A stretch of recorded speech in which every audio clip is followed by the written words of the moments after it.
നീ എന്നാണ് കരുതിയ പാപ്പൻ വെറും മൂന്നാം കിട കള്ളക്കടത്തുകാരനാണോ?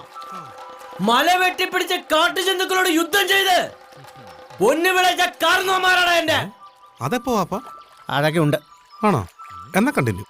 അങ്ങനെയുള്ള എനിക്കും എന്റെ പിള്ളേർക്കും ഈ ചന്ദനം കിടത്തി ജീവിക്കേണ്ട കാര്യമില്ലാവേ. ആഞ്ഞു നീന്തിക്കോളാ. നിന്റെ ഒന്നും ചീഞ്ഞ ചോര ചീകടിക്ക് പോലും വേണ്ട. ഞങ്ങളെ അങ്ങ് സ്റ്റേഷനിൽ വെയിറ്റ് ചെയ്യാം കേട്ടോ.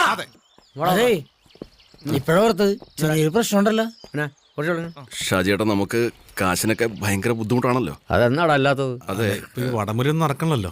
അല്ല, ബൂക്ക് പറഞ്ഞപ്പോ അത് ശരിയാന്ന് ഞങ്ങൾക്കും തോന്നി. ലോറിയില് ചാണകത്തിന്റെ അടിയില് ഒരു ലേശം ചന്ദനമുട്ടി ഉണ്ട്. ചന്ദനമുട്ടി കുറച്ച്. ഈ ചാണകത്തിന്റെ മണ്ണ് അടിക്കാതിരിക്കാൻ വേണ്ടി എടുത്തോ. സാറേ, കയറ് വല്ലതും വേണമായിരുന്നോ? നിനക്ക് എടുത്തോളാം.